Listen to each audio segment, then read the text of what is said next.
Hello and welcome back to Rage Gaming and more Nightreign. Today we're talking more Deep of Night mode and discussing how you're going to progress to, the greater depths. In their original post, they suggested that a lot of people are going to hopefully make it to depth 3, and 4 and 5 are going to be a bit beyond that, where maybe survival is not really an option. As we know, the initial depth 1 is going to increase the damage and health of enemies, all of them. And inside of that, we've got mutant enemies that are going to be a bit stronger, but potentially drop those new red drops. There's all kinds of other changes that are occurring, but to achieve those greater depths, we can see the rating we need to achieve. So from rating 1, we've got 0 to 999. Once you hit 1000, you're in depth 2. And so, with you getting 200 for a win at depth 1, that's 5 wins in a row before you're actually going to reach depth 2. From that first win, we do get our first relic rewards. With that, the relic system is actually unlocked. It's important to know that as you get to depth 2 compared to 1, you actually get increased depth relic rewards. And then even more so at 3 and beyond. But a scary detail is the fact that when you hit depth 2, you can't go back to depth 1. So even if you lose, go to 0 points or whatever, or 1000, you can't go below, which means you're stuck with the depth 2 difficulty, scaling the damage and health of these enemies even further. I mean, if you're depth 3 or 4, and maybe you find it too hard to be enjoyable, which is very possible, you can always lose a lot to go back down, which may happen inevitably. But for the moment, at this time, you can't choose the depth you want to play on, which I think is quite questionable. I definitely expect updates to this system based on maybe common feedback around that. But at the moment, everyone's playing at depth 1 or 2 on average. It's important to be aware then that you can indeed get more relics really quick by using Merc. There's a new deep scenic flatstone you can buy for 1,800 Merc per. Through this then you can RNG roll over and over and over and hopefully get some relics that actually get you set up. This is important because each of the Nightfarers has a new specific line for them, like the claw shot having a bleed effect with Wilder. So at very least, getting a nice few pile of rolls in initially I think is incredibly worth it. So all of your Merc should be going into this. This is important because when you consider the collector signboard, it's a bit of a disappointing result. There is only large scenic flatstones, not the new ones, so you cannot use sovereign sigils to RNG roll the new relics, which I also think is a bit of an oversight and something again I hope they make a change in the future. Those are probably my main points of feedback that they could easily make as a change. Let's talk about the new stuff and advice and details around it. Firstly, red drops. You get red drops from mutant enemies. At least that's the most obvious source of them. There are other ways you can actually get them. For example, Cataclysm invaders. You may have found that Cataclysm has changed a bit and is a lot more common. Something that is crazy that happened to me is I found a mausoleum just in the open world. You know, the place where you can go to dupe a weapon? That's an event I found once in all of my time with Nightreign before this session. So things have changed, cataclysms are a lot more common it feels like, and the invaders there are incredibly worth it because they also drop red items. So if it's an invader that matches one of your team, definitely worth it. But did you realize you can also get red weapons from merchants? Like, the big super merchant in his village? It costs 50,000 runes for one of these red weapons, so it's definitely worth considering there too. Now here's some important tips around that. Mutant enemies will drop more runes compared to a normal version. You can essentially compare it to like a mini boss in value. Alongside their special drops, they're obviously worth the effort, especially if it's a normal enemy in the opening day of the game. If it's an open world boss and it's that red mutant, then context matters. If it's Bell-Bearing Hunter or a Magma Worm, you might just choose to avoid it even if the value might be good. But overall I do find normal enemies that are mutated incredibly worth the time, since they always drop a weapon that has that potential. But the mutant effect does actually apply in some interesting ways. So let's say you find the Albinorix in a ruins. That's normally 3 mini bosses to kill, and yeah, pretty easy normally. When they're mutated, all 3 of them will be mutants instead of just 1.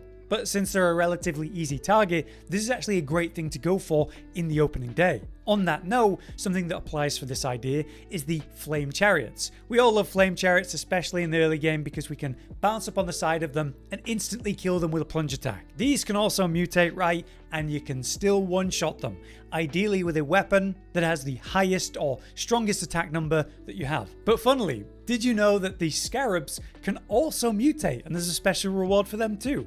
In my experience, killing mutated scarabs has resulted in 2 drops. And in fact, the talisman drops that I've had have actually been a bit higher quality, like a purple one. So if you ever see a mutated scarab, do not ignore it. Let's talk about some of the new effects you can get, like on the relics, but also just the red drops in general. It's important to look at these relics and see that not all of them come with a negative. How it seems to work is that some can roll with a curse, as we're calling it, and sometimes they might not, but some of these lines are potent and so strong that they're guaranteed to come with a curse. So a great example of that will be reduced faith and strength. Imagine you're playing Duchess, which is a dexterity and intelligence based setup. Reducing your faith and strength is completely irrelevant to you. That's the way to look at these kind of negatives.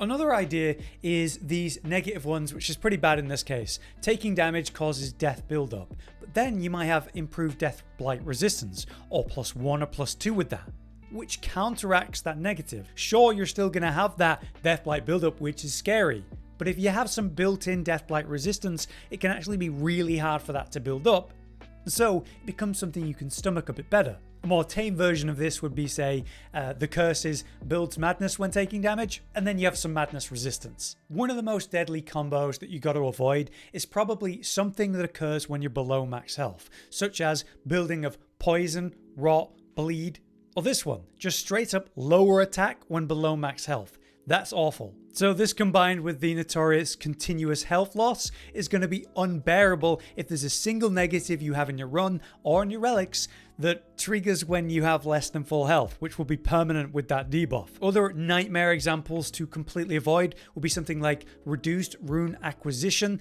That's just bad no matter what way you look at it. Reduced damage negation will simply mean you take more damage full stop. Another one you might find is attack impaired on occasion. So basically you're going to do no damage occasionally. Pretty miserable in certain scenarios. Another classic one to avoid would be reduced flask HP restoration. That just straight up nerfs how good your flask is going to be. One that you could consider that is bad but might not be that bad based on the context is all resistance is down. You obviously don't want this, but let's say you're against Libra where you're going to be triggering madness super quick because of that, then yes, there it's going to be awful. But this could be something that becomes more manageable if it's an enemy in scenario that doesn't really care about that. So obviously it's about contextual balance. How much can you manage the positive for the negative? But hopefully I've highlighted some of the worst combos and concepts to avoid, maybe some things that'll be more worth it. Let's talk about some of the best ones that we could be happy with for relics specifically. Each Nightfarer gets a new relic line or mod. So look at Wilder here. Character skill inflicts blood loss. This means that I'm triggering blood loss by using my claw shot. And so that opens up a lot of avenues for that status for this character, or just a bit of passive. Because what's fantastic about this idea is that I'm not giving up my +1 character skill or the fire on the ground, which has been buffed this patch. You're not giving up any of these because they're in your normal 3 slots. Another example would be Iron Eye. Character skill inflicts heavy poison damage on poisoned enemies. This essentially triggers a special burst of damage, but they need to be poisoned first when you hit them with the mark. So having a way to trigger poison on your weapon with an Ash of War or just the starting armament effect like on Knight of Wise here, this is going to be really potent with these concepts. Duchess has a new one here, which is use character skill for brief invulnerability, meaning you literally can have iframes.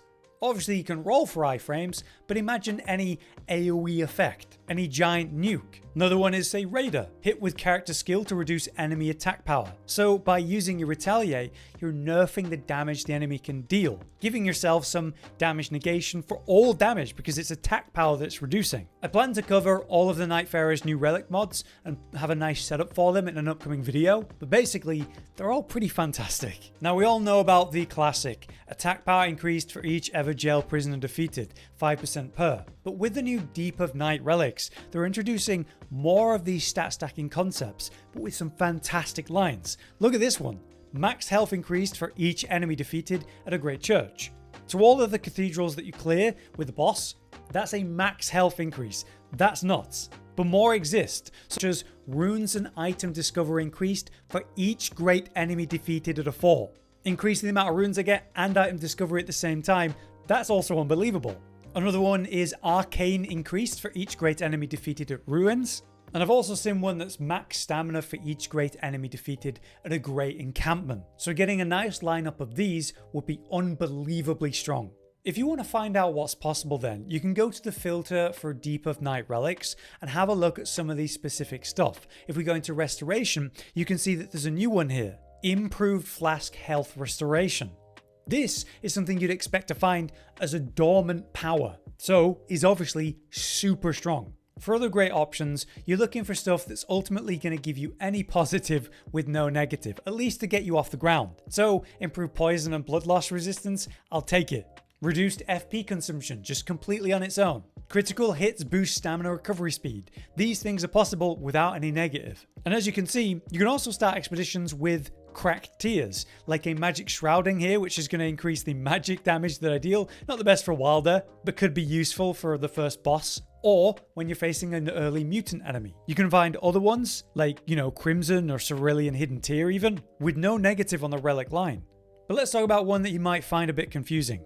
Dormant power helps discover bows, or whatever weapon type that yours says. What this does is it changes what the dormant power boss drops are. Let's say you kill a boss, you get dormant power. If you're playing Wilder, you're very likely to be offered greatswords because that's his preferred weapon. What this does is it changes your preferred weapon. So in this case, it would change it to bows. An example of what would be fantastic for this would be Executor. Curved swords and twin blades, if you're able to get a bunch of those so that you reliably power stancing, status build up, multi-attack, jump attack spam weapons, which by the way were buffed in this patch to deal better stagger build up, it would be a way to actually reliably do that in your runs as Executor, which would be very strong. Another example would be Duchess. Imagine you have one that helps you find staffs. She wants to find the right spells that she can min-max. Carrion Slicer and the like. This would help her spam those out and try to find what she's looking for. That's how I would use these. Lastly, I want to mention another kind that you may have found. Improve vigor and strength, but reduce mine for Duchess. Why would I want this? Well, in many cases, you wouldn't. Like for a lot of characters, you wouldn't. But there are some concepts that might work. For example, there's Executor. Improved dexterity in Arcane, but reduced vigor. Again, the whole status spamming concept by using fast attacking dark dex weapons and scaling how fast you trigger your status through Arcane. By having more dex and more Arcane, you're hitting harder and you're proccing those things faster. That pushes that concept. But in this example, we're going to lose vigor, making us a bit more, susceptible to dying. But at greater depth when enemies are going to be one-shotting you or killing you very quickly anyway, taking a bit more damage or having a slightly small health bar might not actually matter, and instead you just need to put out as much output as possible. And so this kind of concept would work there. That's how I view these, at least for the moment. Otherwise, just some general tips to give you is that the familiar jail meta setup is going to be the way to go. Remember, each stack 5% attack power. It's going to be very impactful as it is in the normal gameplay. Just be aware that a lot of negatives are going to outweigh positives in this mode. Do not force pick up items if it's not worth it. You need to be sure. If it's a negative that you feel like you can handle and you pick up, fair enough. But if it turns out you can't, drop it. There are going to be many cases where you find something that had potential, but it has a negative that simply is too much to handle. And you'll find that with the relics you find too. Be aware if you're solo, Wending Graces are still fantastic. It's still 10k runes at the merchants. You can still buy one in solo at a normal vendor, one at a big vendor, the merchant at the village, and then the vendor before the boss for 3 total, at least potentially. Remember, improved flash restore is going to be top tier on a relic line or any perk that you can find, and especially with mutant humanoids, because they're quite common, don't forget that you can backstab spam, like classic Dark Souls 1, putting them in a chain where they can't fight back. If they can't attack, they can't kill you. Of course, maximize your shifting earths whenever they're available. On this harder mode though, especially on depth 2 and beyond, forcing them on day 1 is probably a bad idea. Probably best on day 2. Where we were getting away with that kind of thing on normal mode might be different now. As usual, you try to have a solid weapon for the weakness of the Night Lord. You can't see what you're up against until you're loading in, but that does give you a chance to swap relic preset and consider your options there, and make a plan before you get going, which is well worth doing. Again, we're going to have some Nightfarer specific stuff for builds and concepts for that, looking at what's possible and giving you some suggestions. But of course, I need a little bit more time with the mode to start getting my own drops. And at the moment, I've rolled over 100,000 merc, and we're still looking for those ideal setups. But yeah, I hope this overview and talk was helpful to you. If you guys have any more information or tips and advice, let us know in the comments. Until next time, I've been Hollow, you've been you. Thanks for watching. Josh, Cotton, and Hollow with the videos, dropping the humor like a hammer on your tippy toes, bringing entertainment on a daily arrangement to take our insanity and turn it into entertainment. Yes, I said entertainment twice. to reiterate that it is nice to look into your faces on a mostly daily basis when you let us in your homes to make the whole world a stage is, goodbye.